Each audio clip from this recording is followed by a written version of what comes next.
Olá, graça e paz. Aqui quem fala é o apóstolo Gelson Becker, diretamente da Escola de Ativação Profética em Recife, Pernambuco. Estamos entrando com mais uma aula do nosso módulo de intercessão profética. Já tivemos vários módulos sobre o ministério do arrependimento, sobre a manifestação dos filhos de Deus, o que são escolas de ativação profética e onde está isso na Bíblia. E entramos num bloco grande com muitas aulas sobre intercessão profética. Estamos nos dirigindo para a reta final e essa semana eu quero compartilhar com você uma aula fantástica sobre um dos conceitos de paga que nós ainda não estudamos. A aula de hoje é a aula número 25 e nós vamos falar sobre interceder é guerrear. Mas não guerrear como um lobo solitário, é guerrear dentro de uma cadeia de autoridade, dentro de uma equipe ministerial, dentro de uma cadeia de relacionamento. Conceito de paga como guerra. Este conceito é frequentemente aplicado nas Escrituras e é traduzido por palavras como guerra, batalha, luta, briga. Na verdade, a maior frequência dessa palavra paga nas Escrituras está relacionada com a ideia de violência física ou de violência espiritual. São mais de 50 episódios diferentes onde paga é traduzido por guerra. Deus quer transformar você num intercessor de alto nível, num intercessor eficaz e eficiente. Se você vem assistindo as inúmeras ministrações e aulas anteriores e praticando os exercícios ao longo do período, imagino que o seu discernimento, a sua percepção, o seu corpo espiritual já estejam edificados, fortalecidos em novos níveis de intimidade, comunhão, frequências de glória, novas dimensões de operações de fé e manifestações do poder de Deus. 1 Tessalonicenses, capítulo 2, verso 17 e 20, é uma expressão teologicamente polêmica que divide a igreja e os teólogos em dois grandes grupos. Paulo está falando aos Tessalonicenses e diz que nós, porém, irmãos, sendo privados de vós por algum tempo, de modo, de vista, conforme a tradução, irão ao encontro deles, mas não de coração. Tanto mais procuramos com grande desejo ver o vosso rosto. Pelo que quisemos ir, nos deslocar, viajar para ir ter convosco. Ao menos eu, Paulo, não somente uma vez, mas duas. Nos impediu. Outras traduções dizem, e fomos impedidos por Satanás. Porque qual é a nossa esperança ou o nosso gozo, a nossa alegria? Qual é a coroa da nossa glória diante de nosso Senhor Jesus na sua vinda? Porventura não o sois vós? O galardão, ele está se referindo. Na verdade, vós sois a nossa glória e a nossa alegria, o nosso gozo. Bom, orar pedindo a Deus e ordenar guerreando contra Satanás. São dois exercícios totalmente diferentes. Existe um momento na intercessão que simplesmente agarramos a vitória dele por nós. Conquistou na cruz do Calvário. Já vimos ao longo das aulas anteriores que a intercessão envolve dois aspectos elementares, a reconciliação e o levar embora, ou separar. Reconciliar e separar está intimamente ligado à oração. Tanto no ministério de religar, no ministério de reconciliar, quanto na operação do bode emissário, que levava para longe as iniquidades do acampamento de Israel. Todos esses conceitos estão intimamente ligados ao exercício da intercessão. Foi exatamente isso que Jesus Cristo fez por nós na cruz do Calvário. Logo, nossa intercessão hoje deve levar em consideração esses fundamentos. Pois somos a extensão, somos a continuidade do ministério de Cristo. Em muitas circunstâncias não é suficiente nem eficaz apenas orar pedindo ao Pai que algo aconteça em nossa vida.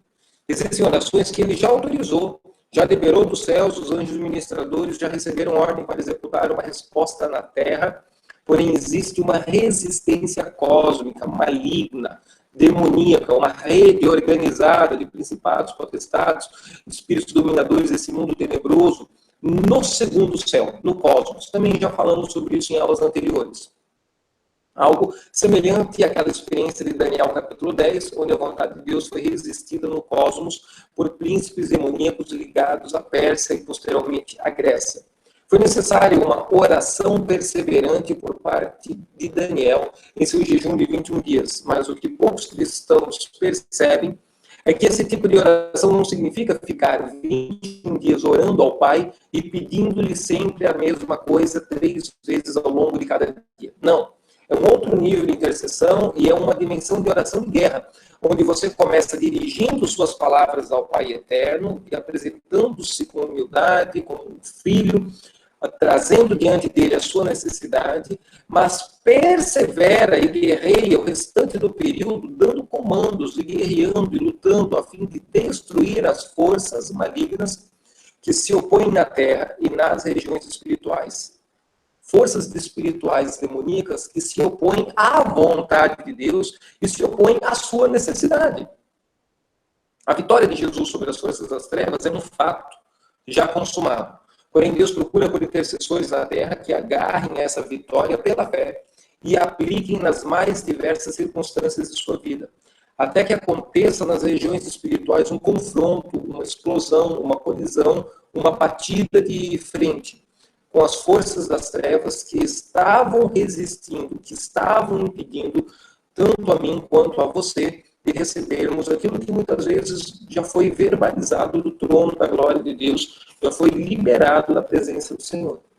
O pastor da Igreja Evangélica Quadrangular nos Estados Unidos, Jack Hayford, em seu livro Orar é Invadir o Impossível, diz: ver os dois lados de Jesus é ver os dois lados da oração. É reconhecer a necessidade da compaixão, do cuidado, da preocupação e do chorar com aqueles que choram, de gemer junto, condoer-se profundamente por aquilo que você transpira nas vidas das pessoas. E é aprender o lugar e o tempo de ficar irado, furioso. É o tempo de aprender o momento certo de tomarmos o chicote nas mãos, gritar contra o pecado ou contra as injustiças sociais, destruindo as armadilhas de Satanás e o seu sistema de opressão humana. Sem essa ira santa, sempre seremos patéticos religiosos, mas o aspecto profético exige uma resposta mais violenta por parte dos intercessores. Sem essa indignação santa, nunca haveria mudanças nem transformações sociais. Existem lugares que vamos ministrar e os intérpretes não comungam da mesma teologia que nós. Muitos não compreendem a teologia de batalha espiritual. Nem esse segundo aspecto da intercessão, da mediação de Cristo Jesus, o qual envolve colisão, envolve violência contra as forças das trevas.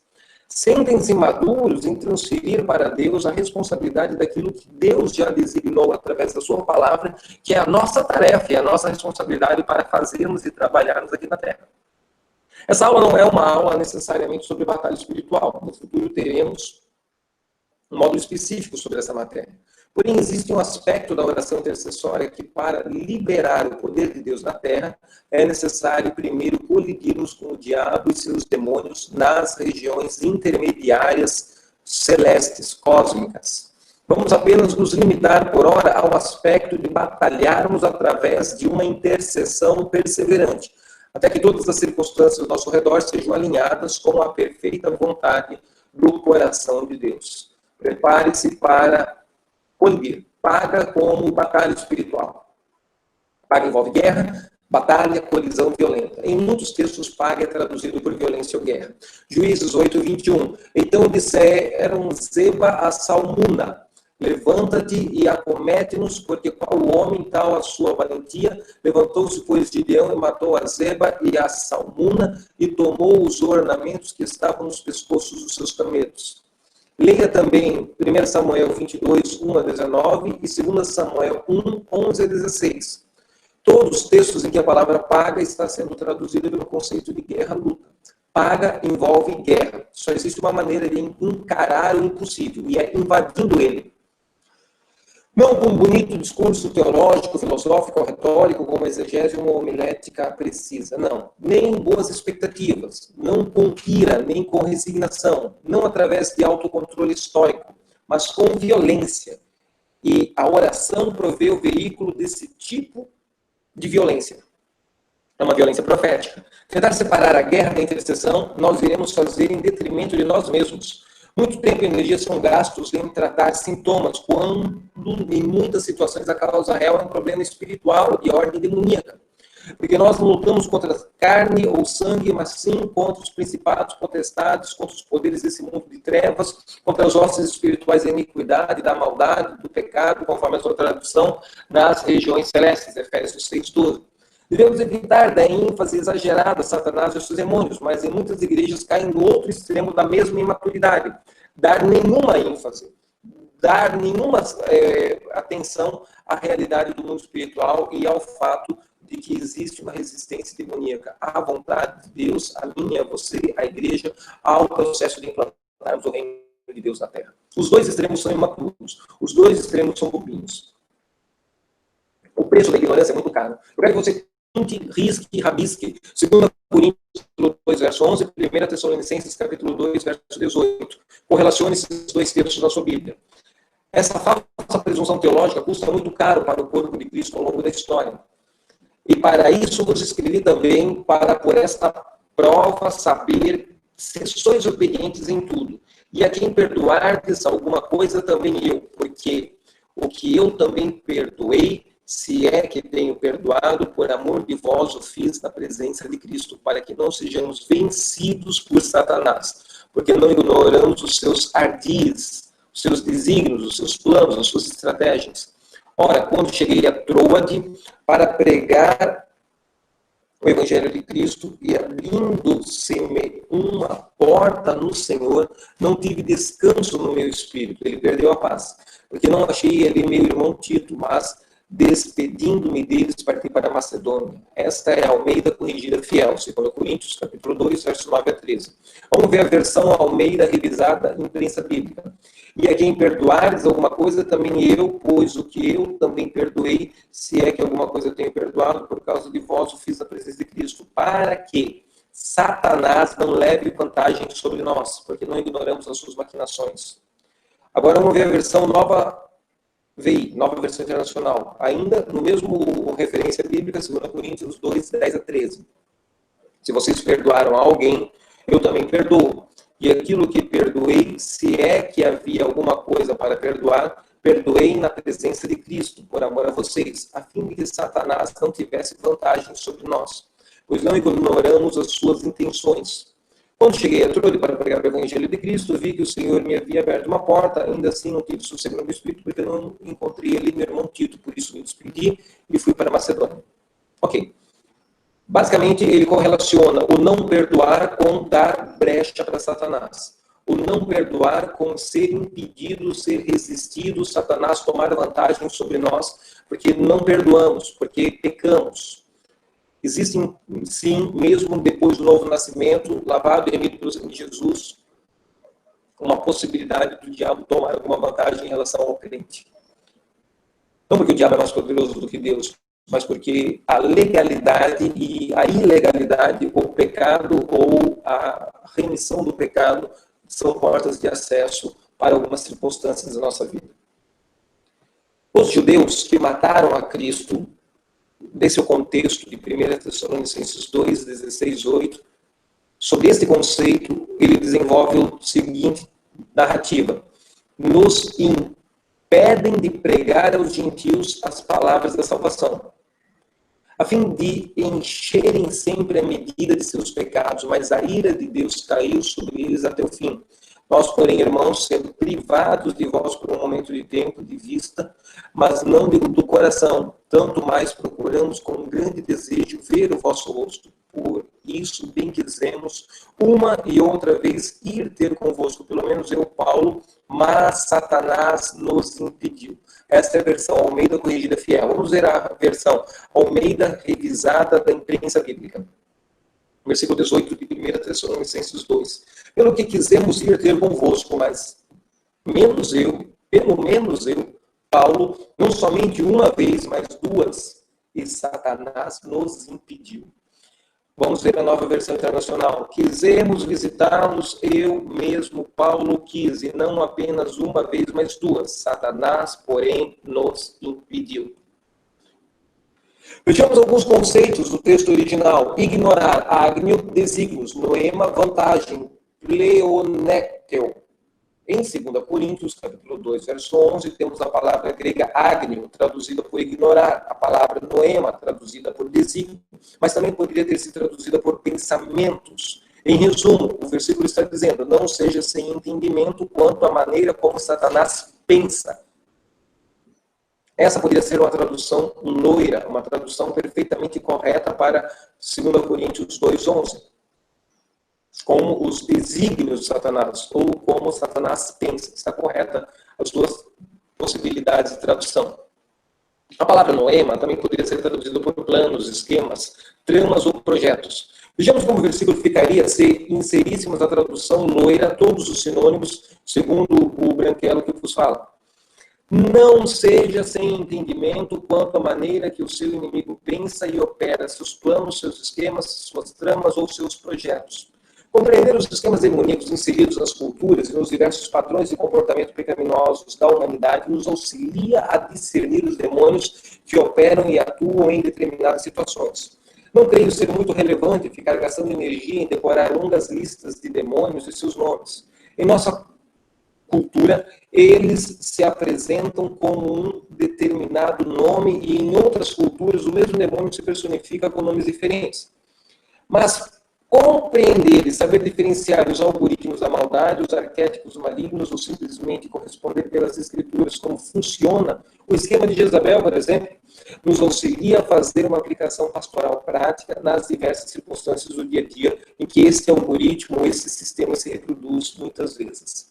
Outra palavra importante no texto é o termo vantagem, que deriva da palavra pleonectio, que significa possuir a maior porção. Pleon, a maior parte. Ectio, ter ou possuir. Ela também pode ser traduzida por cobiça, por exceder ou ultrapassar. Vamos unir todos esses conceitos e definições dos termos originais em uma só frase para tentarmos ler uma versão final da tradução loira de 2 Coríntios 2:11.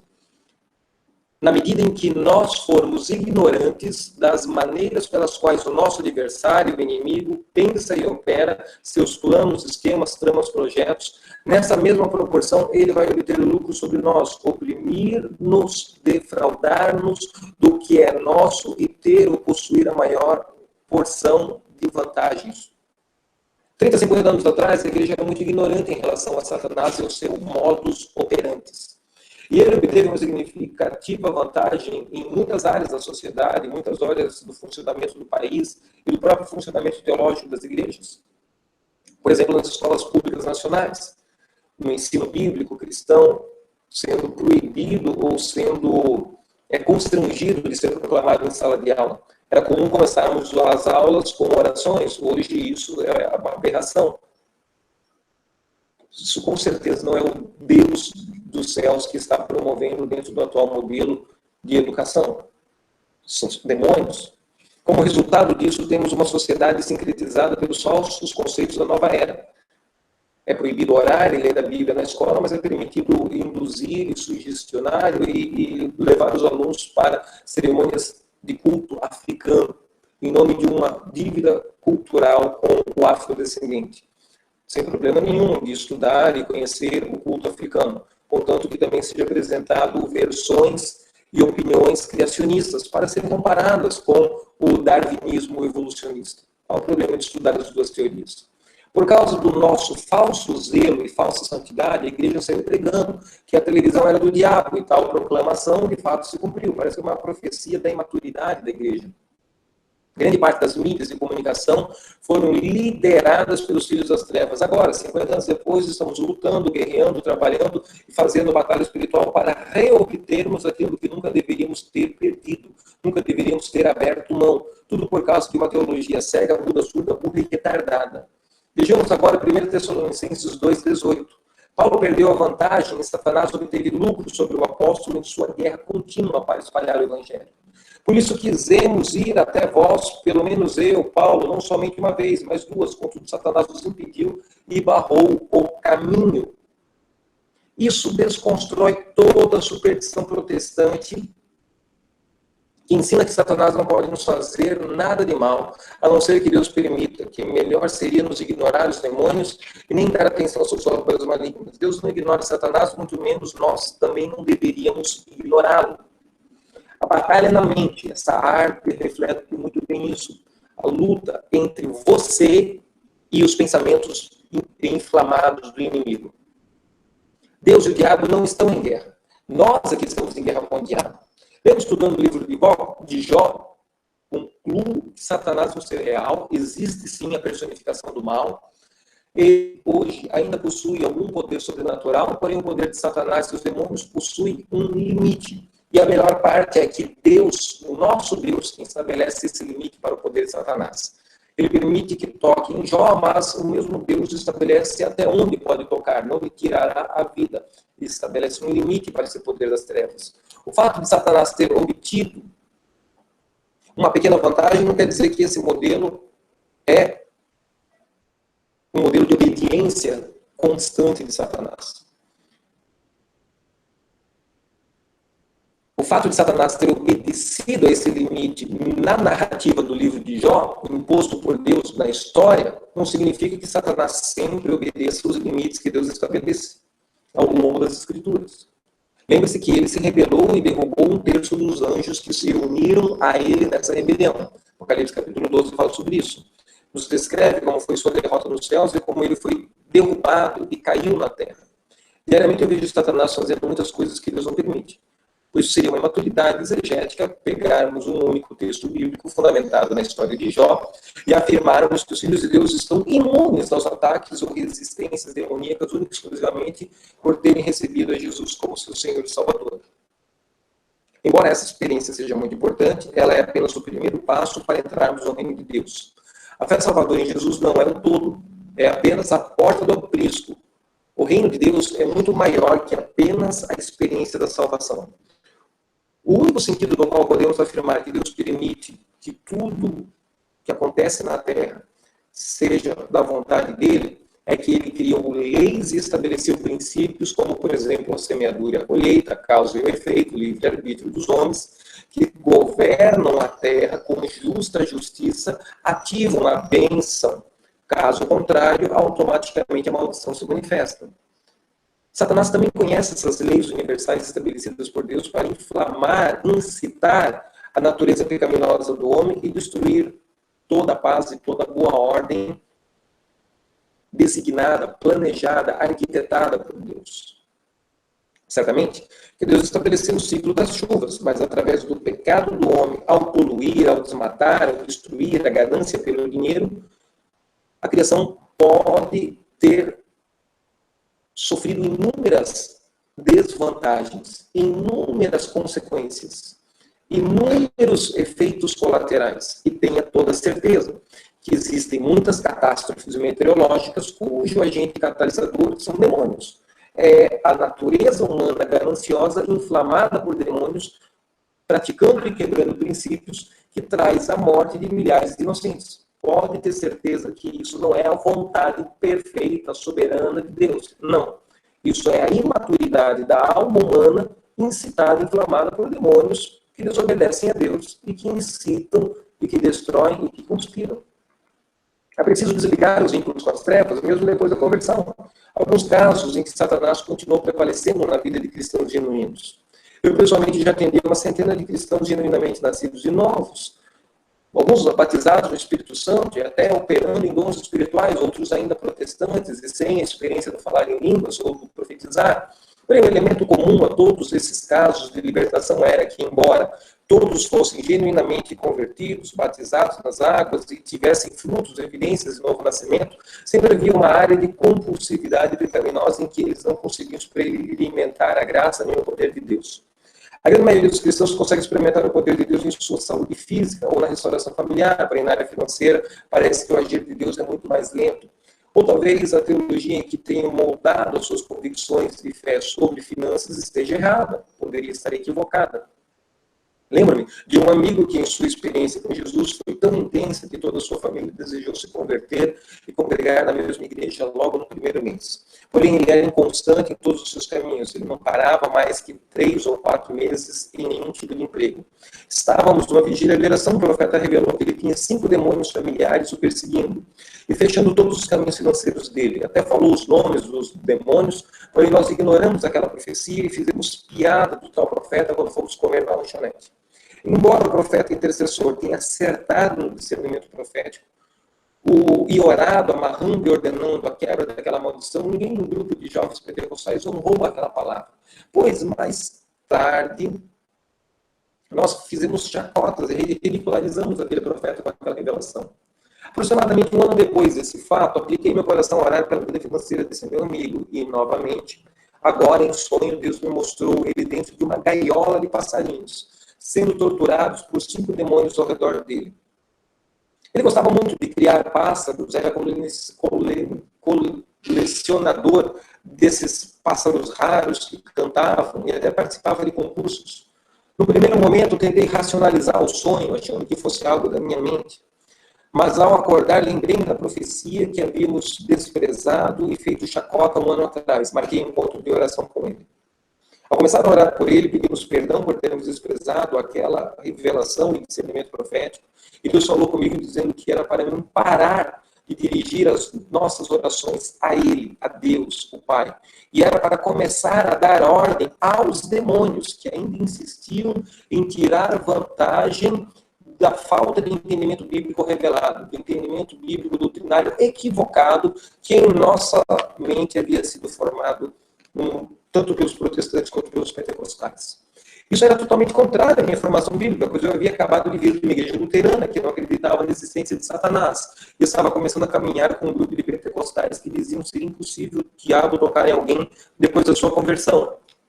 Eles diziam que não precisava de cura interior nem de libertação, porque uma vez nascido de novo, tudo se fez novo e acabou o raciocínio e o argumento e o discernimento bíblico teológico em um único versículo. Foi incrível, bastou orar poucos minutos e dar comandos e dar ordens em nome de Jesus contra todos aqueles 5 demônios revelados no sonho, e o meu amigo ficou em estado de possessão demoníaca, ficou possuído pelo mal. Já aconteceu isso com você? Começamos a orar para melhorar e aí as coisas e as pessoas que nós estamos orando ficam piores do que estavam há 3 minutos atrás?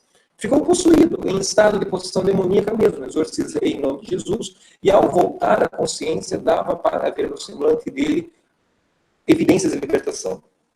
Existem problemas da alma, como procrastinação, inconstância, que além da falta de vergonha, de atitude, da falta de posicionamento, podem, em alguns casos, não todos os casos, ser forças demoníacas envolvidas. Desde então, ele trabalha na mesma empresa há mais de 20 anos. Acredito que seja maturidade espiritual frequentar a igreja há décadas e viver atrás de oração dos profetas por preguiça ou falta de exercícios e disciplinas espirituais. Porém, há momentos em nossa caminhada cristã que até mesmo o mais maduro dos pastores ou profetas precisa que outro ministro do Evangelho imponha as mãos sobre a sua cabeça e exercite autoridade em nosso favor. Decrete a falência do mal em nome de Jesus. Ambos os extremos são perigosos. Pessoas maduras de Deus não vivem da oração dos outros. Elas desenvolvem a sua própria intimidade com Deus através da oração. Porém, não os consideram outros irmãos ou outros ministros mais cheios do Espírito Santo do que eles, mais maduros, que possam, em determinadas áreas ou circunstâncias da vida espiritual e da caminhada de fé, fluírem num novo nível de intimidade, autoridade e poder, colocar as mãos sobre as suas cabeças e decretarem comandos de libertação, de cura, de poder. Temos que entender que nós estamos em guerra. 2 Coríntios 10, 4 e 1 Timóteo 1, 18. Nós somos soldados dessa guerra. Jesus é o general. Salmo 110, 2 a 3, 2 Timóteo 2, versículo 3 e 4. Devemos lutar contra todas as hierarquias das trevas. Efésios 6, 12. É nossa responsabilidade resistir ao diabo. Tiago 4, 7, 1 Pedro 5, 9. Devemos pisar em Satanás, seus demônios, exercitando toda a autoridade que Jesus nos deu sobre eles. Lucas 10, 19, Romanos 16, 20. Vamos expulsar os demônios, não Deus. Deus manda que nós façamos isso. Então não adianta orar pedindo que Deus faça por nós aquilo que Ele já delegou para nós fazermos em sua palavra. Marcos 16, 17. Nós somos responsáveis por amarrar ou impedir os demônios, soltar ou permitir que circunstâncias ruins se estabeleçam ao nosso redor. Mateus 16, 16, 19. Nós temos ao alcance de nossas mãos as armas poderosas em Deus para destruir todos eles. 2 Coríntios 10, 10 e 6. 10 e 16. Efésios 6, 10 a 20. Para cada batalha espiritual, as armas espirituais já nos foram disponibilizadas. O que muda são as estratégias para o combate. Essas estratégias nascem no coração de Deus, não existem fórmulas prontas, embora a Bíblia seja um livro cheio de verdades absolutas. Quando o assunto é batalha espiritual, só funciona o discernimento espiritual para ouvirmos Deus falar conosco e a nossa disposição para obedecê-lo em destruir as obras do mal. Não existem verdades absolutas nas Escrituras em relação aos métodos, mas sim apenas em relação aos princípios e fundamentos espirituais. Por exemplo, a forma como é distribuída a ceia, ou a forma como o pão é partido, são métodos que diferem de igreja em igreja, porém os fundamentos e os princípios elementares precisam ser os mesmos. Nem sempre destruiremos os demônios, muitos deles só serão destruídos depois do juízo do trono branco, quando todo o inferno for lançado no lago de fogo e enxofre. Lembre-se, Jesus já os derrotou, e nós apenas reivindicamos essa verdade e aplicamos em cada circunstância da maldade, da nossa vida, das nossas necessidades, ou das necessidades das pessoas pelas quais nós oramos. A única coisa que nós podemos destruir através de nossas orações são as obras do mal em nossas vidas, ou nas vidas das pessoas pelas quais intercedemos, exercitando o nosso livre-arbítrio e invocando o poder de Deus. Seja um lutador profissional. Não importa muito como é que você batalha espiritualmente. O importante é que você lute, é que você batalhe. Como os métodos não são espirituais, não são canônicos, o que de fato é espiritual são os princípios e os fundamentos estabelecidos por Deus em sua palavra. Não importa muito como é que em sua igreja vocês fazem batalha espiritual. O mais relevante é que lutemos contra as forças do mal, cada um em sua área de influência. Eu saí para distribuir comida aos mendigos nas madrugadas e compreendo profundamente esse aspecto da batalha espiritual. Gosto muito de pregar nos presídios, nas penitenciárias, sempre manifesta muito demônio. E por mais longa e chata que possa ser a minha pregação, ainda que eu passe do horário, não tem como eles fugirem, né? Eles estão presos dentro daquela penitenciária, preciso ouvir a minha pregação até o final. Por isso que eu amo pregar em presídio. Devemos enfrentar agressivamente as forças das trevas. Sempre que o desafio ou a oportunidade surgir, a palavra contra é citada 5 vezes em Efésios capítulo 6. Em grego é pros, que é uma forma tônica do pró, que significa em frente de, adiante de, uma vantagem em relação ao outro. É um senso de superioridade. Por exemplo, um atleta profissional versus um atleta de final de semana, um atleta amador. A igreja está cheia de lutadores passivos, cansados, e que lutam apenas nos finais de semana. Deus está despertando o espírito da sua igreja para nos transformar em lutadores profissionais, comprometidos com a sua obra, apesar de lesões, estiramentos, de passarmos alguns períodos fazendo fisioterapia, iremos focar e vencer pelo poder dele que em nós opera. É o nosso relacionamento com Cristo que nos prepara, capacita, habilita a vencermos os diversos níveis de batalha espiritual que virão pela frente. Não importa o nosso ativismo religioso, só a nossa amizade com Deus é que nos dá poder e autoridade sobre as diversas hierarquias demoníacas. Quando estivermos cansados ou feridos pela batalha, precisamos lembrar do que está escrito em Isaías 40, Salmo 40. Ambos os capítulos prometem o Senhor renovar a força do cansado e do abatido que se colocar em comunhão com Ele e esperar por Ele. Há um trampolim para nós saltarmos e mergulharmos no oceano do Espírito.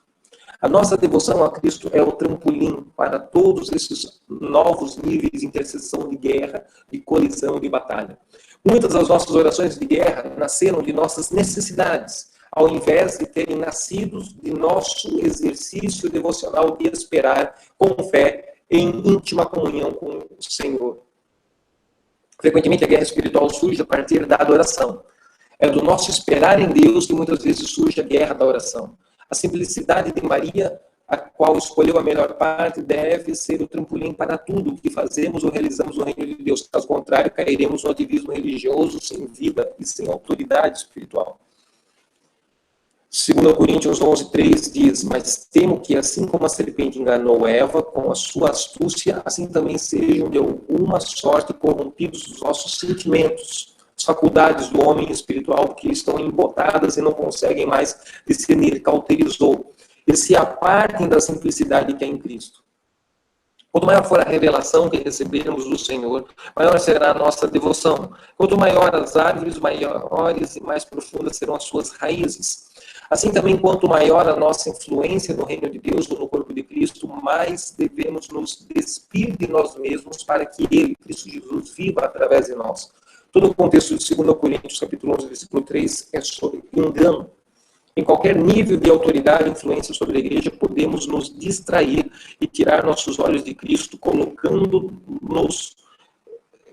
os olhos nas ondas do mar, como Pedro começou a naufragar. Essa distração pode nos naufragar na fé, ou simplesmente, ainda que não venhamos a morrer espiritualmente, a naufragar, podemos passar a caminhar num nível de engano religioso, de manipulação, de indução, de sugestionamento. Crendo que ao misturar e contaminar métodos mundanos com os métodos e os princípios bíblicos da vida cristã, muitos acham que vão produzir mais para o reino de Deus, quando na verdade simplesmente passaremos a caminhar num nível de alma, num nível de religião, num nível de engano, num nível de autoafirmação ou vaidade de líderes pastorais. Engano igual a distração. Esperar no Senhor é a chave para vencer as guerras espirituais. 3 palavras. Dumiai, Shakai, Kiav. Os especialistas em hebraico que me perdoem pela pronúncia, imagino eu, não devo estar correta. Existem 3 palavras do Antigo Testamento que foram traduzidas por esperar.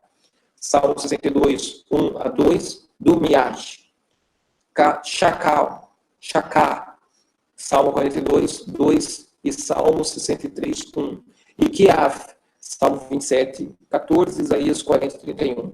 Dumen significa esperar confiadamente e em silêncio. A ideia aqui é uma profunda calma e clareza mental, produzida como resultado da comunhão do homem interior do salmista com o Espírito Santo. Shakar significa esperar desejando muito ou aderir. Keav significa esperar algo com muita expectativa, ou pode ser traduzido pelo conceito de amarrar algo retorcendo ou traçado em você mesmo. A ideia é forte expectativa, mais força para unir, força para juntar, força para entrelaçar. Se nós fôssemos unir esses 3 conceitos diferentes para a tradução da palavra esperar no Senhor, teríamos uma frase afirmativa nos seguintes termos: esperar em silêncio com uma calma e firme confiança, ansiando por sua presença e esperando-o ardentemente, porque você sabe que ele vai se manifestar e sua alma já deseja pela fé experimentar a unidade que resulta quando seus corações se entrelaçarem. Eu criei essa frase misturando os 3 conceitos que são traduzidos pela mesma palavra na língua portuguesa. Esperar. Esperar no Senhor em silêncio, Salmo 62, 1-2. Esperar com muita expectativa, Salmo 42, 2, Salmos 63, 1.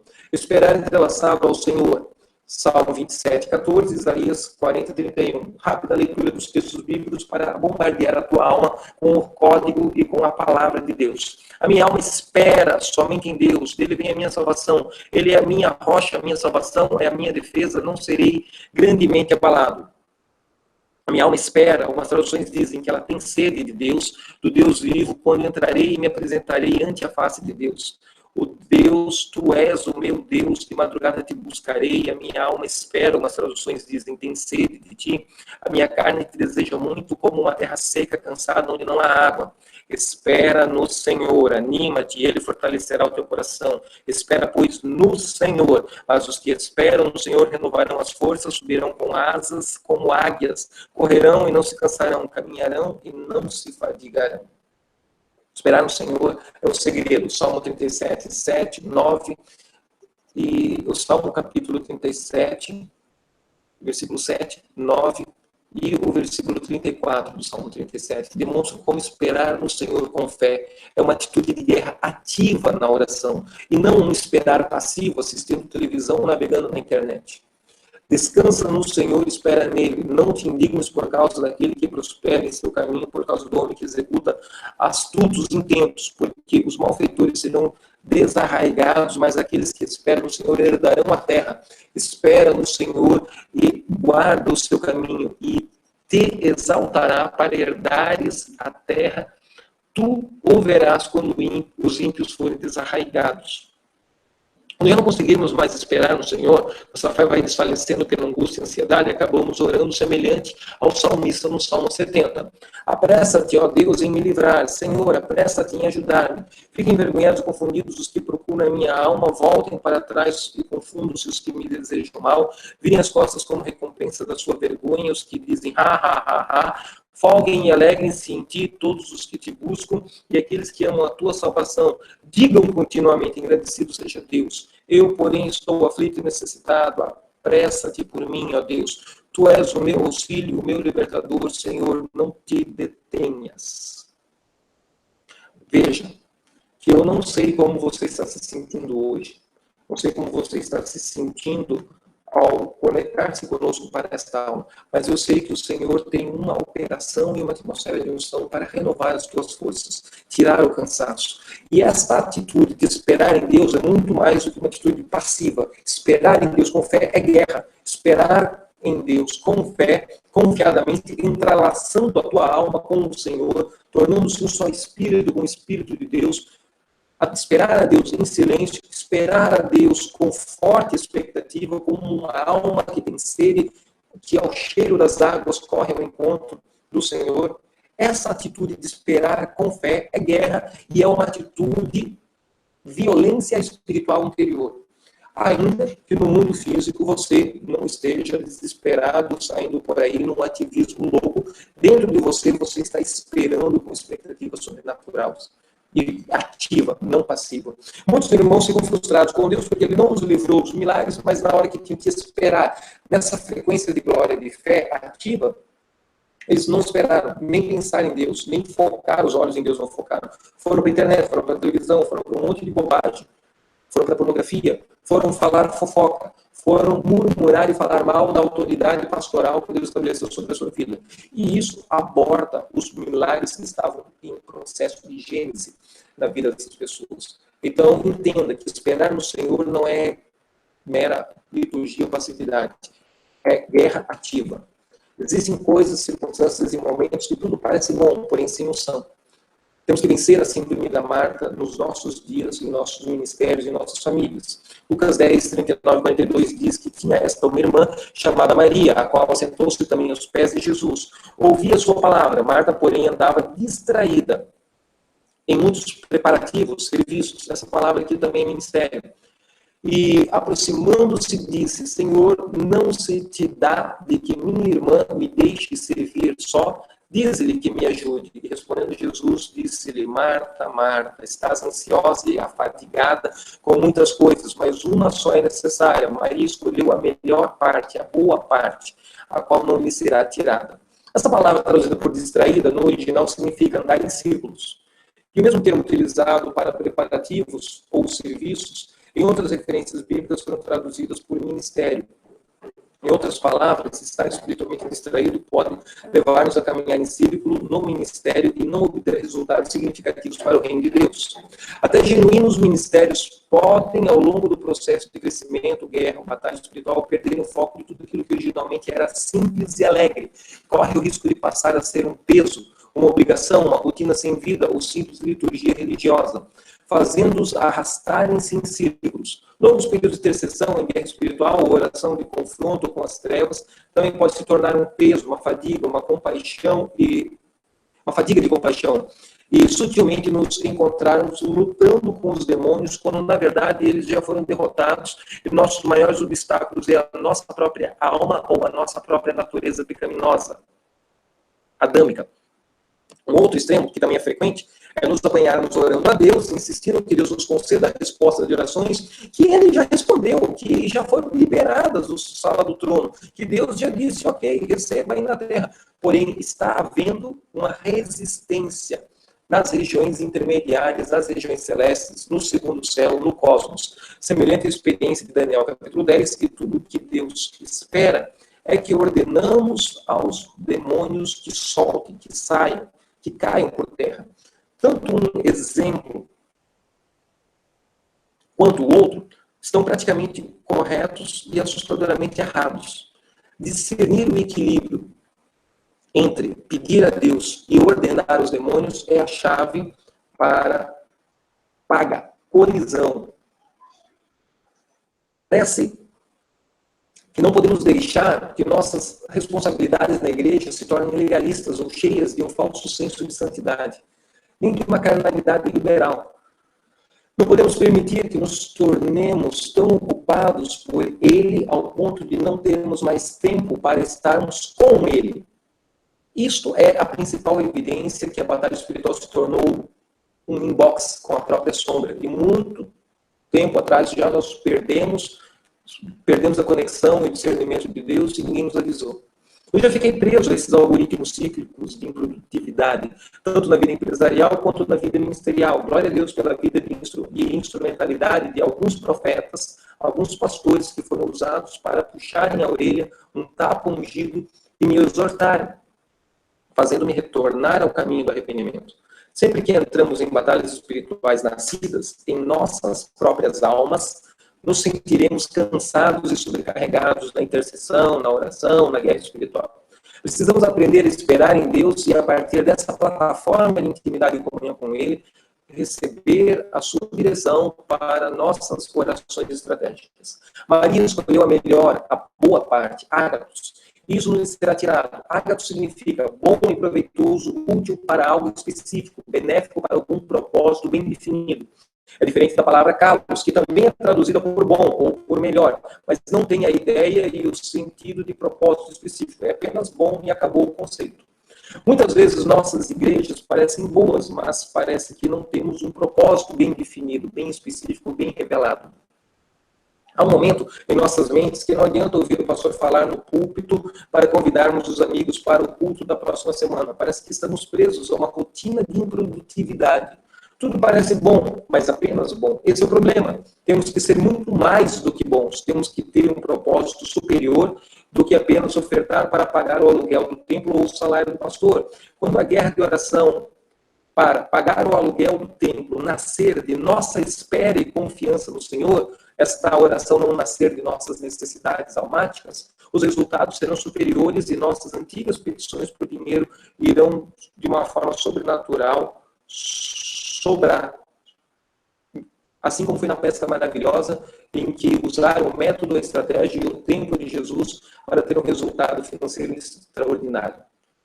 Vamos a esse tema. O tempo de Deus, os termos de Deus e o método de Deus. Davi frequentemente parava tudo o que estava fazendo para buscar a face do Senhor, para consultar ao Senhor. Algumas situações jogava-se urim tumim, outras era por intuição e discernimento profético, Deus falando ao coração do próprio Davi.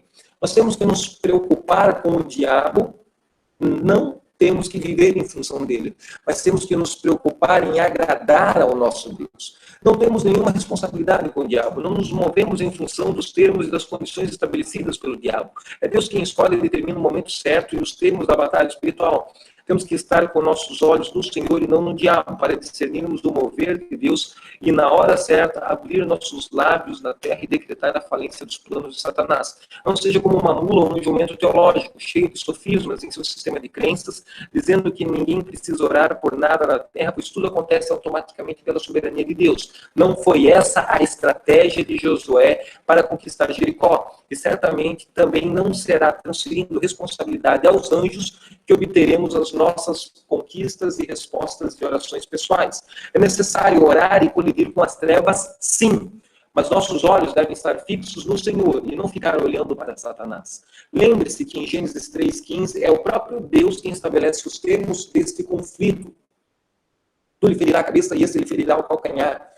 e as regras dessa batalha espiritual. Leia todo o capítulo 5 e 6 do livro de Josué e perceba os detalhes da liturgia que Josué deveria reproduzir na terra em obediência ao Senhor até chegar ao ponto de gritar e profetizar para que o poder de Deus entrasse em operação. Em outras palavras, Deus estava ensinando a Josué: eu escolho o momento da batalha e os termos e circunstâncias. Fique com seus olhos fixos em mim. A teologia da retaliação espiritual é real. Ela, de fato, pode acontecer, pois estamos em uma guerra que é real, com inimigos reais, em muitos casos as baixas, as perdas, as mortes prematuras de líderes pastorais também são mortes reais, e não apenas líderes que morreram espiritualmente, mas muitas vezes morreram fisicamente.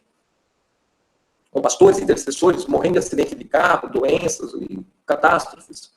Porém, essa vantagem maligna só é possível quando nos emancipamos, nos tornamos independentes do Senhor Jesus e saímos na frente dele fazendo guerra espiritual ou orações de confronto com as trevas fundamentadas no espírito de orfandade e independência espiritual. Dentro de uma cadeia de paternidade, unidade espiritual, seguindo Jesus e olhando só para ele, não existem retaliações espirituais. Deixa eu compartilhar com você um pouco sobre isso agora. Eu mesmo já sofri e pratiquei essas imaturidades e carrego cicatrizes. Uma vez estive em um treinamento de batalha espiritual com o apóstolo Hudson, da equipe de Remissão da Terra, lá de Brasília. Estavam aqui em Recife ministrando no Rema, com a pastora Graça, a pastora do Carmo. E uma das coisas que eu lembro desse treinamento é que ele ilustrou com aquela música do Robson Portela, do Cavaleiro do Cavalo Branco, Vem Jesus, cavalgando pelas nações. E que muitas vezes Jesus está vindo lá atrás com uma equipe de intercessores prontos para fazer mapeamento espiritual, intercessão estratégica por territórios, mas nós estamos a 10 quilômetros na frente de Jesus, operando no espírito de orfandade, no espírito de independência, nos autoafirmando como intercessores, querendo fazer ou provar ou servir a Deus do nosso próprio modo. Não, eu até dizimo, mas eu administro dízimo. Não, eu até oferto, mas eu decido o que fazer com a minha oferta para abençoar os pobres. Tudo isso é engano do diabo. Tudo isso é espírito de orfandade, espírito de independência. É uma forma muito elegante e sutil de emanciparmos de Deus, emanciparmos de uma liderança pastoral que exerça autoridade sobre o nosso dízimo, sobre a nossa oferta, sobre o nosso ministério. Nesses contextos, é comum haver retaliação espiritual. Quando alguém está guerreando contra demônios, lutas de espíritos territoriais, potestades, demônios governamentais, seja lá qual for a hierarquia do chupa-cabra, mas ela está se movendo no espírito de autoafirmação, de independência, com certeza existe sim uma retaliação espiritual. Quando isso está sendo feito dentro de uma cadeia de relacionamento, de maturidade, não existe retaliação espiritual. Uma coisa é Deus, a partir dessa nossa comunhão de intimidade com Ele, nos dar estratégia e nós seguirmos o cavaleiro do cavalo branco. E outra coisa é nós, no espírito de autoafirmação, de orfandade, de independência, passarmos na frente de Jesus. Ó, Jesus, não te preocupa, que eu dou conta de fazer coisas sozinho. E ninguém dá conta de fazer nada sozinho. Jesus, quando esteve aqui na terra, disse: eu não posso fazer nada que eu não veja primeiro o Pai fazendo nos céus. Que eu vejo o meu Pai movendo nas regiões celestes, eu reproduzo, eu repito, eu multiplico aqui na terra. Esta é a forma madura de fazer orações de colisão, de fazer orações por batalha espiritual. Orações que deem comandos aos demônios para que soltem, para que entreguem, para que não influenciem, para que não roubem, não impeçam, não resistam. Vamos ver o modelo de Davi, como ele recebia essas estratégias para vencer as guerras diretamente em seu altar de intimidade e comunhão interior com Deus. 2 Samuel, capítulo 5, versos 19 e 20. Você vai ler em casa. Davi recebeu o sinal do vento soprando sobre a copa das amoreiras e aguardou Deus se mover primeiro, para somente depois ele marchar em guerra com os seus soldados e vencer. Leia também 1 Samuel 23, 1 a 5, 1 Samuel 38, 17 a 19. Em contrapartida desses três textos em que Davi espera Deus revelar, seja pelo Urim, pelo Tumim, seja pelo símbolo do vento soprando na copa das amoreiras, para somente depois ele avançar e guerrear e destruir o inimigo, existe um inverso, que é o modelo de Saul, está descrito em 1 Samuel 13, 8, 14. Saul não esperou por Samuel, não honrou a unção que estava sobre a sua paternidade espiritual. Sentiu-se tão ungido quanto Samuel e, embora fosse rei, ministrou o rito litúrgico do sacrifício como sumo sacerdote. Alguns instantes depois, o profeta chega e comunica da parte de Deus um decreto de juízo sobre Saul. Não será mais rei diante do Senhor. Hoje está sendo destituído o teu reinado. Interessante que Samuel, ele unge Saul rei e Samuel destitui Saul do reinado, tudo isso por um decreto e um comando profético.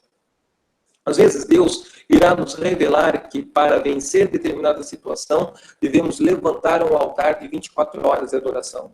Porém, sem a revelação específica, vi dezenas de ministérios crerem que altares e longos períodos de louvor e adoração iriam liberar os recursos financeiros necessários e nada aconteceu. No final, ficaram frustrados porque não conseguiram pagar as contas.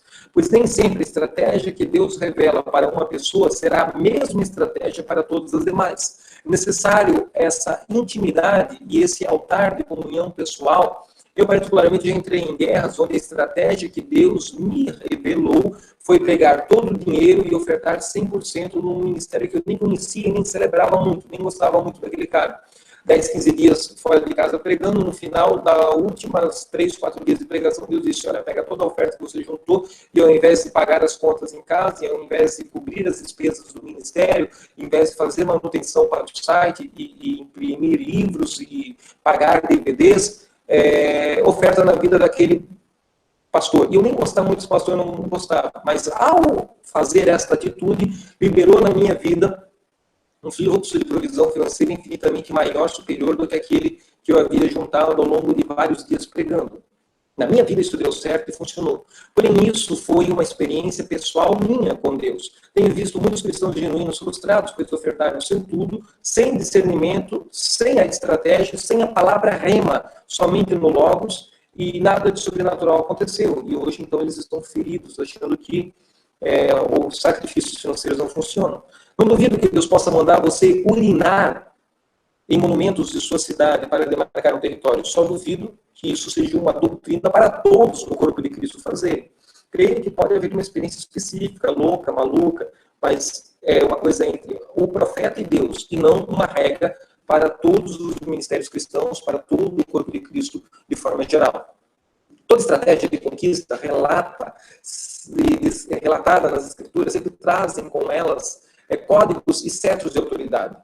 Eles estão ali nas Escrituras para todos aqueles que creem e se apropriarem pela fé. Mas para entrar em guerra, temos que nos mover sempre seguindo o cavaleiro do cavalo branco, indo e marchando atrás de Jesus. E muitas vezes nós estamos marchando na frente de Jesus, e Jesus está vindo a 2, 3 quilômetros atrás com a meia dúzia de intercessores conectados com a comunhão com Ele. E nós vamos atrás dele. Inverter essa ordem é suicídio espiritual, é expor-se a retaliações malignas desnecessárias. Existe uma linha muito tênue de maturidade entre você combater através da oração, colidir através da oração, guerrear através da oração, com as forças das trevas, porque Jesus o direcionou de modo específico, ou você sair por aí procurando chifre em cabeça de cavalo para se autoafirmar como o maior guerreiro de intercessão da sua cidade. Em 2 Crônicas, capítulo 20, verso 1 a 30, temos a estratégia profetizada de Josafá, a qual resultou em vitória e livramento no Vale de Beraca, Vale do Louvor, Vale da Bênção. Porém, foi totalmente diferente da estratégia e da liturgia reproduzidas por Paulo e Silas na prisão, descrita em Atos, capítulo 16, versos 16 e 30. Num, o resultado foi terremoto. No outro, o resultado foi filisteus brigando entre filisteus. E Josafá teve que apenas recolher os despojos de guerra. Existem lugares que Deus nos revela que Ele deseja ser adorado através de marchas de intercessão silenciosas e discretas. Muitas vezes Ele manda nós caminharmos descalços, a fim de contrastar com a romaria sincretizadas com carnavais barulhentos. Porém, existem outras cidades, outras nações que o Senhor nos revela que deseja ser adorado através de marchas de oração barulhentas e cheias de celebração, com tambores, com chofares, com bumbos, com festa mesmo. Mais de 70 toques de chofar, coisas desse tipo, justamente para contrastar com tradições históricas pagãs e peregrinações silenciosas, peregrinações anuais que são feitas naquela cidade, naquela nação, introspectivas e cheias de religiosidade passiva. Não importam as estratégias, só importam a palavra rema do Senhor. Para cada circunstância espiritual de adversidade, você estiver vivendo, Deus terá um código, uma chave, um comando. Lembro-me que uma vez, numa empresa, Deus mandou eu ungir a empresa 7 dias seguidos, derramando vinho e azeite na base do concreto, do fundamento, ao redor do galpão onde a empresa funcionava. Os críticos vão dizer, isso é feitiçaria apostólica. Bom, pense o que você quiser. Deus mandou fazer, eu fiz, o resultado financeiro foi extraordinário. Isso é uma doutrina para o corpo de Cristo que nós devemos sair fazendo toda semana? Com certeza não. Fruto de uma revelação, de uma busca, de um jejum, de uma intuição, de uma palavra específica, um resultado específico para uma pessoa em específica. Outra situação foi, alguns anos atrás, em Crato, no Ceará. Eu estava numa praça, Deus mandou escalar no busto da careca de um bispo católico de bronze e tirar foto da careca desse busto de bronze desse bispo católico. No busto de bronze não havia nada, mas na foto havia um pentagrama com luz. Existem lugares que nós temos a direção de tomar ceia do Senhor vinho e hóstia. Em outros lugares, suco de uva e pão de padaria. São intuições proféticas que Deus dá para simbolismos.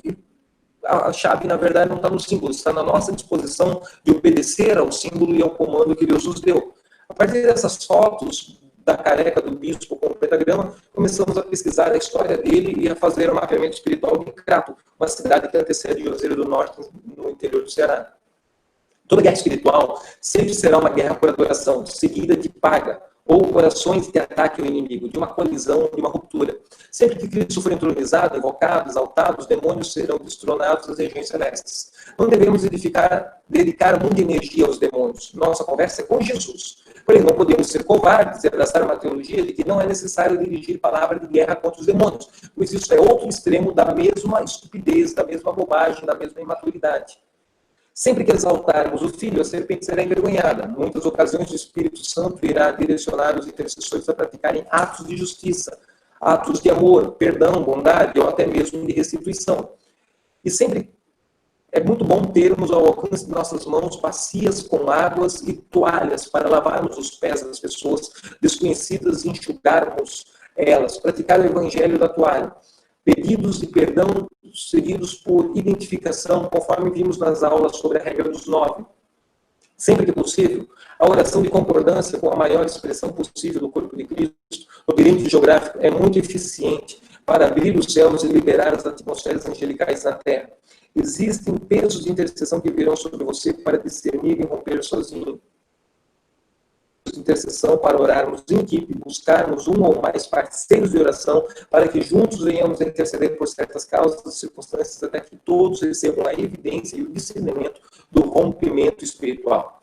Aqui são marcos de oração em algumas cidades da América Latina, onde, semelhante à estratégia de Josafá, os adoradores e os profetas tocando chofar foram caminhando na frente. Existe um tempo de fazer silêncio, existe um tempo de gritar.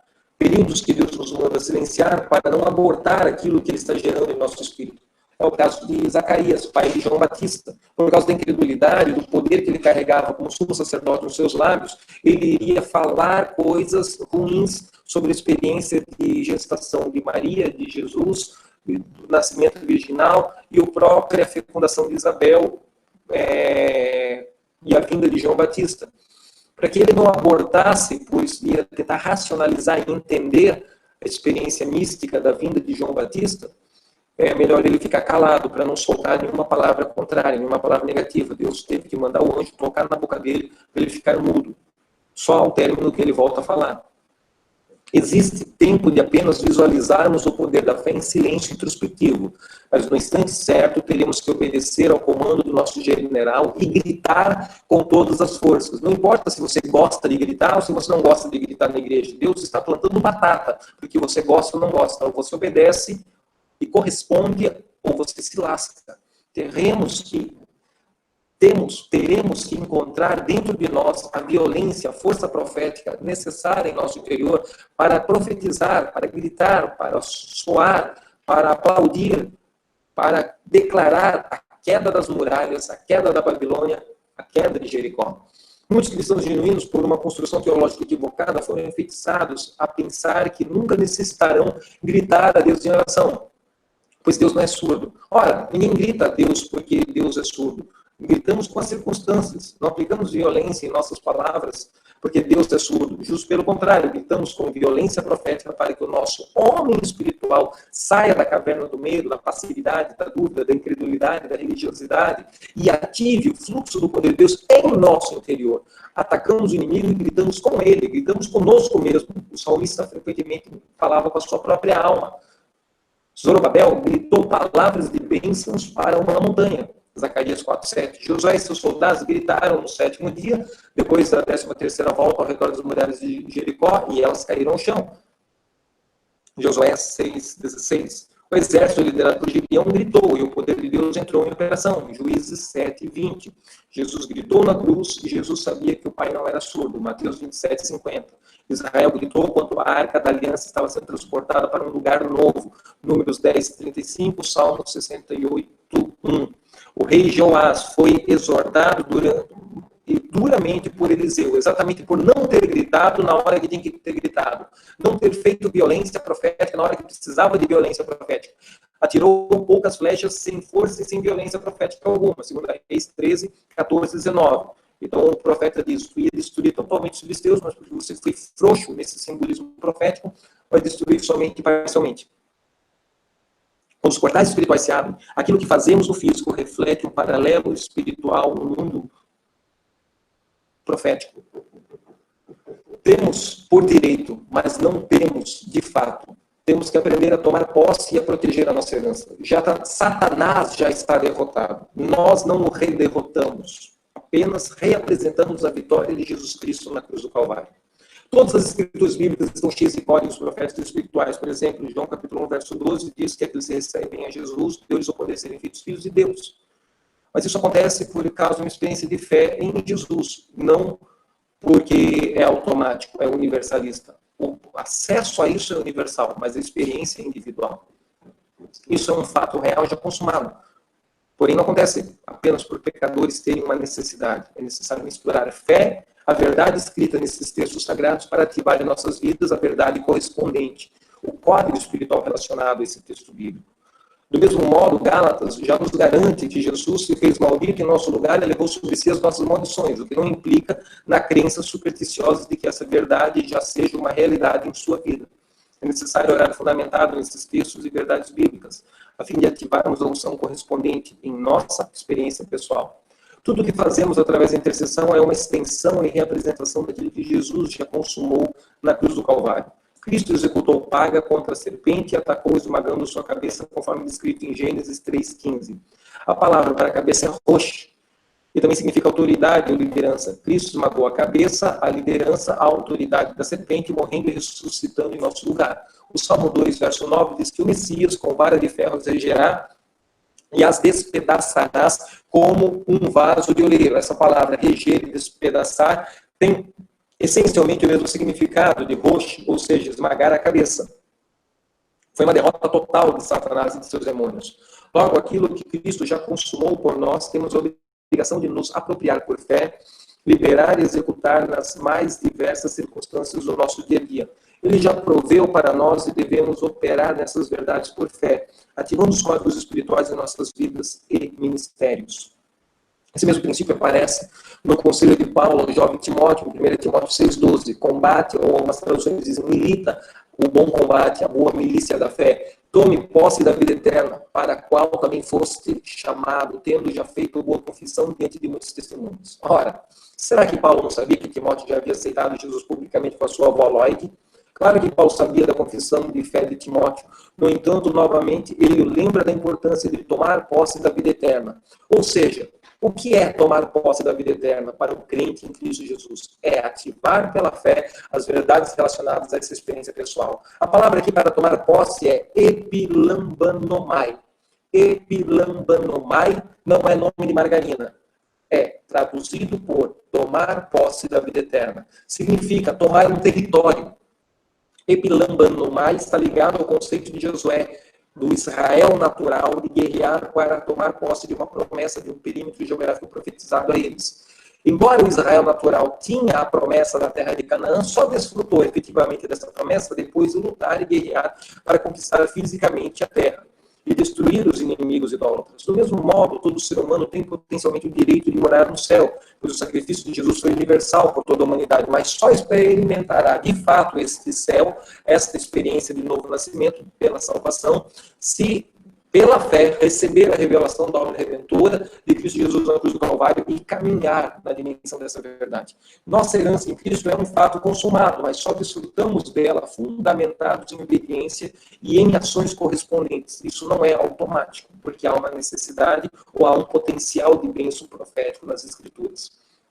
No mundo espiritual, nós podemos ter e não ter de fato, apenas ter por direito. Mas para isso se tornar uma realidade, precisamos lutar, batalhar, guerrear, fazer paga contra o diabo, contra a nossa carne, contra o pecado, contra o sistema, contra o cosmos, contra o mundo. Mateus 16, 18, 19, no original grego, significa algo em torno de: em tudo que vocês encontrarem em algum momento, seja a circunstância do inferno ou não, vocês serão responsáveis em decidir se irão ligar ou desligar, permitir ou não permitir que continue acontecendo. O resultado será condicional à decisão que vocês tomarem no momento em que amarrarem na terra, imediatamente suas palavras serão ligadas nas regiões celestiais. Esta é a chave da autoridade do reino de Deus. O rompimento legal da autoridade. Por que precisamos guerrear através da oração se Cristo já derrotou o inimigo? Cristo, ao triunfar sobre Satanás e todos os seus demônios, não fez com que eles deixassem de existir. Jesus tomou as chaves do inferno e ressuscitou dos mortos. Jesus rompeu com o direito que eles tinham, aquilo que o primeiro Adão falhou. Jesus providenciou para nós o direito de tornar a governar a terra. Ele rasgou a cédula que nos era contrária, pagou a dívida, aniquilou as forças das trevas, semelhante a um rei que retorna de suas batalhas vitoriosos, expõe publicamente seus inimigos ao desprezo.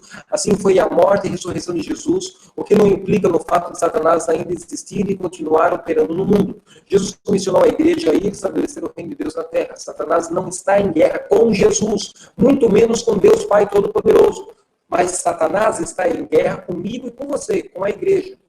Jesus rompeu com a legalidade transmitida por Adão a Satanás. Houve uma ruptura legal na autoridade e liderança demoníaca, concedendo-nos o direito e as ferramentas necessárias para resistir e lutar contra todas as forças do mal, do inferno.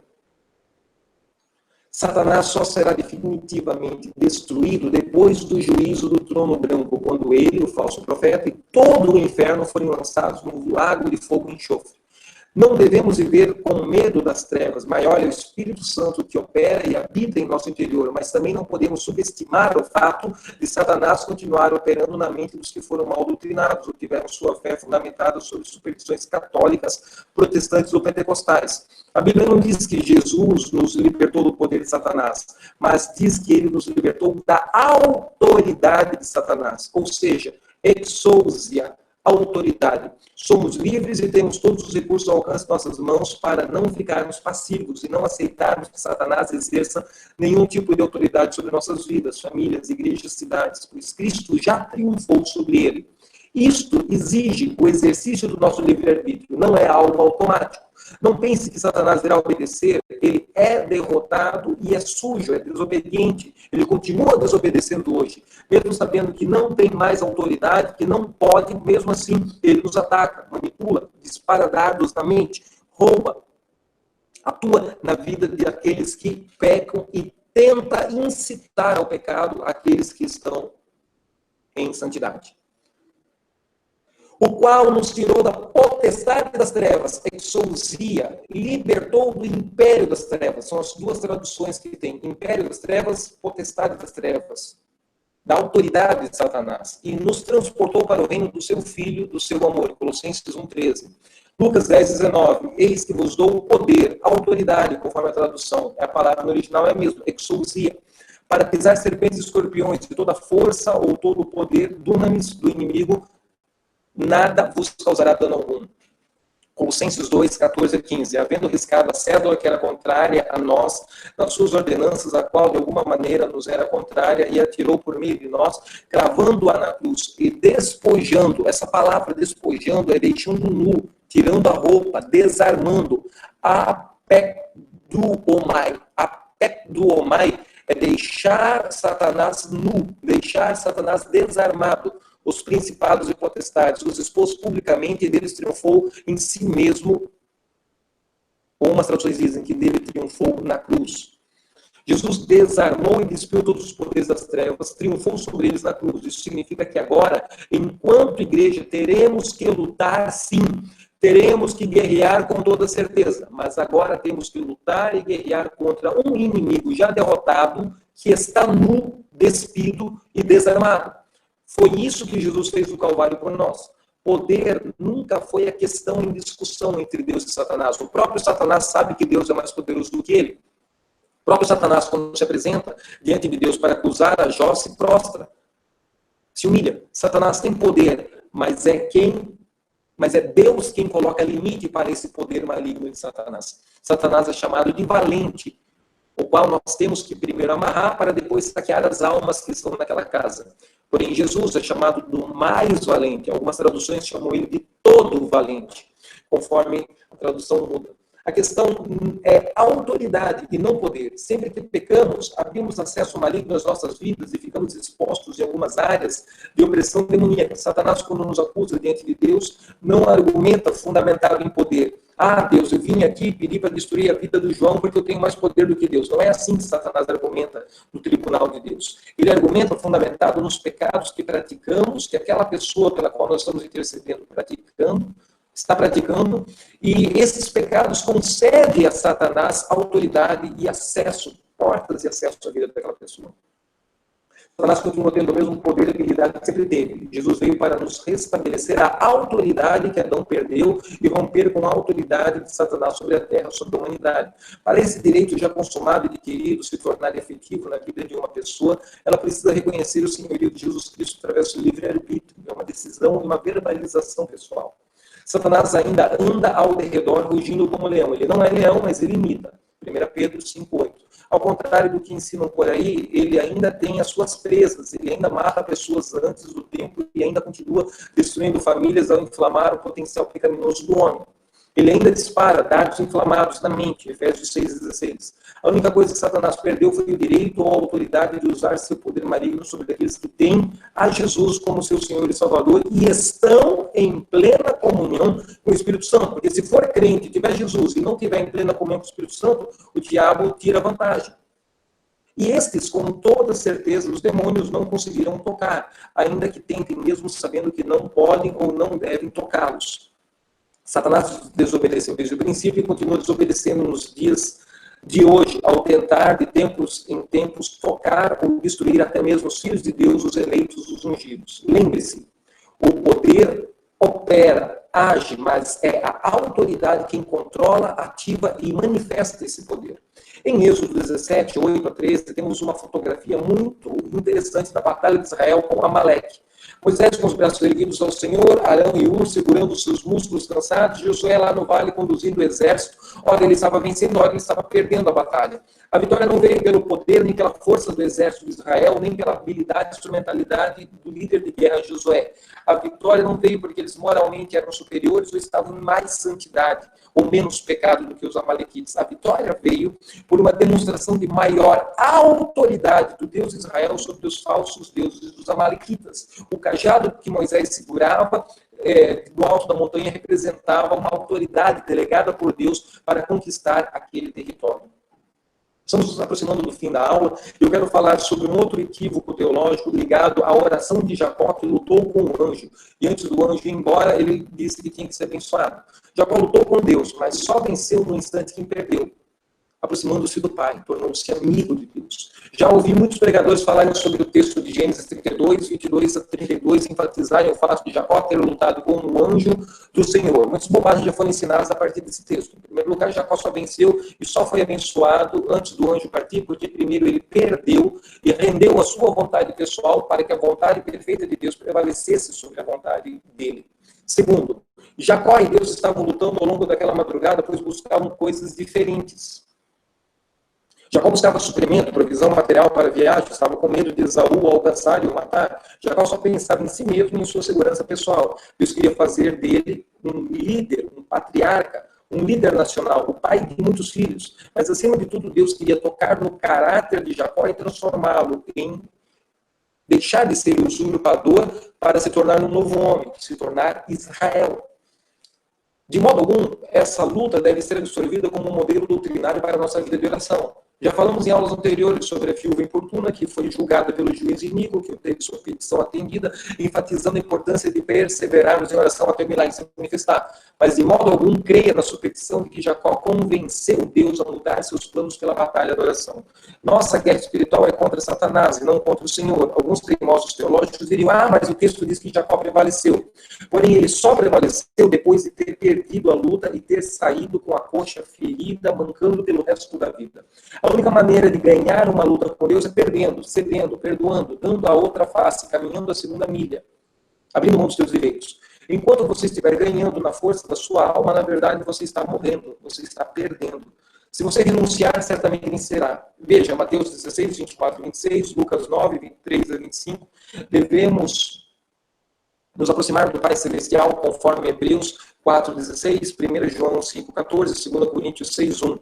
Lembre-se que temos que assaltar as portas do inferno. Isaías 28,6 e Mateus 16,18 dizem isso. Nós não temos que guerrear e avançar e assaltar as portas do céu. Na próxima aula, veremos como guerrear na oração para retirar o véu da mente dos perdidos. 2 Coríntios 4, 3 a 4. Orar por mentes obscurecidas por Satanás. Eu quero desafiar você a orar comigo agora. Vamos nos aproximar do fim dessa aula. Eu quero desafiar você a fazer suas ofertas. Você depositar a sua oferta na escola de ativação. Nós precisamos de recursos financeiros para poder continuar com esse projeto, abençoando mais e mais pessoas. Nós, por exemplo, estamos com o aparelho telefônico do WhatsApp de oração estragado. Muitas pessoas reclamando que não estão recebendo resposta aos seus posts. Aí o aparelho tem que ser substituído por um aparelho com mais mega, com mais espaço. Foi mais de 600 mil visualizações daquele filme de oração. Tem uns 20 mil WhatsApps para responder e o aparelho não dá conta. Eu quero fechar essa aula e desafiar você a participar conosco disso. Espero que ao longo da aula de hoje ter desconstruído ideias de superstições teológicas de que Deus ou o diabo estejam em guerra foi importante para você. Não estamos no equilíbrio de forças cósmicas, yin, yang, bem e mal, nada disso. Existe um Deus, ele é real, foi ele quem criou tanto o bem quanto criou o mal e disse ao homem, não coma dessa fruta, não se torne conhecedor do mal, não experimente o mal. Pelo pecado nos tornamos conhecedores do bem e do mal e temos que diariamente crucificar a nossa carne, invocar o poder de Deus para vivificar o nosso espírito. Existe uma personificação do mal. Existem demônios que, embora derrotados, ainda atuam e operam nas mentes dos cristãos secularizados ou incrédulos, totalmente indiferentes ao que Cristo já realizou por eles na cruz do Calvário. Existem circunstâncias que temos que pedir ao Pai em nome de Jesus. Porém, vimos na aula de hoje que existem circunstâncias que precisamos dirigir a nossa voz audível diretamente às forças das trevas e ordenar que elas caiam por terra, que elas sejam destruídas e envergonhadas, fundamentados em nossa fé no sacrifício perfeito de Cristo Jesus. Não podemos seguir intercedendo com medo das hostes malignas. Não é Deus que vai destruir os demônios, somos nós que vamos lutar com os demônios. Temos que ter plena consciência de que demônios estão em guerra contra mim e contra você. Deus é um justo juiz em uma zona de neutralidade e, ao nosso favor, o Senhor, Deus, dá ordem aos seus anjos para que interfiram em resposta às palavras que nós verbalizamos com fé para nos ajudar. Paga é guerra, e guerra é a violência profética, necessária para nos apropriarmos do reino de Deus e trazê-lo à terra. Assim como João Batista já dizia, assim como Jesus reafirmava, descobrir e experimentar esse mistério. Eu e você também iremos colidir contra as forças espirituais da maldade. Aquilo que é apenas um potencial profético de bênção, direito adquirido por Jesus ao nosso favor na cruz do Calvário, se torna realidade, se manifesta na proporção em que crescemos em intimidade, comunhão, entendimento e maturidade com Deus. Esse é o tempo da manifestação dos filhos do Senhor. Eu quero que você responda a essas 6 perguntas como tarefa de casa. Eu não vou ler elas para você, você vai enviar a sua oferta, vai me mandar o recibo pelo gelsonbecker@gmail.com, eu vou te mandar a apostila, e aqui você vai ter as respostas às perguntas para nos mandar. E se você quiser mandar o WhatsApp, esse WhatsApp da Claro é o único que está sendo usado, o da TIM e o da Oi são desativados, por uma situação financeira. O da Claro está fora do ar porque o aparelho não está funcionando direito. Existem mais de 20 mil WhatsApps para responder nele, quando a gente liga, trava tudo. precisamos de um aparelho, um Galaxy, um Samsung, um iPhone, alguma coisa de qualidade, com bastante memória, para conseguir fazer esse WhatsApp funcionar. Vamos orar? Deus, perdoe-me por todas as vezes que fortaleci a minha vontade e não rendi o meu espírito à sua vontade. Chega de ficar lutando a guerra da oração, da teimosia. Semelhante a Jacó, por favor, treine-me para lutar a guerra da oração fundamentada no sacrifício de Jesus contra as forças do mal, a fim de ver o seu poder, a sua autoridade resplandecendo sobre a minha vida. Em nome de Jesus. Amém. Eu quero enfatizar a conta bancária para você depositar a sua oferta. Banco Bradesco, agência 2518, conta corrente 10263, dígito 6. Vai ser uma oferta pessoal para o ministério do pastor Gelson Becker, missionário Gelson Becker, apóstolo Gelson Becker. É uma oferta pessoal no meu ministério. Se você está sendo abençoado através da instrumentalidade dessa aula, deposite sua oferta. Se você depositar a oferta, mande-nos por e-mail. Se quiser se comunicar, o e-mail está ativo, gelsonbecker@gmail.com. Com a certa janela de tempo, nós iremos lentamente respondendo a todos os alunos. Não deixe de compartilhar essa aula com seus amigos, a usar as ferramentas e os mecanismos das redes sociais. Muito importante quando você nos ajuda a divulgar. Alguns irmãos estão fazendo pequenas doações de R$50, R$30, R$20, espalhando no Facebook para viralizar o link dessa aula e de outras aulas. Você viu que segunda e terça-feira nós publicamos um soaking de intercessão, 40 e poucos minutos de oração. Foi o Shabbat de 2 sextas-feiras atrás, lá em Osasco, com os irmãos da Prophetic House, apóstolo Renato Saito e alguns amigos, apóstolo Godoy.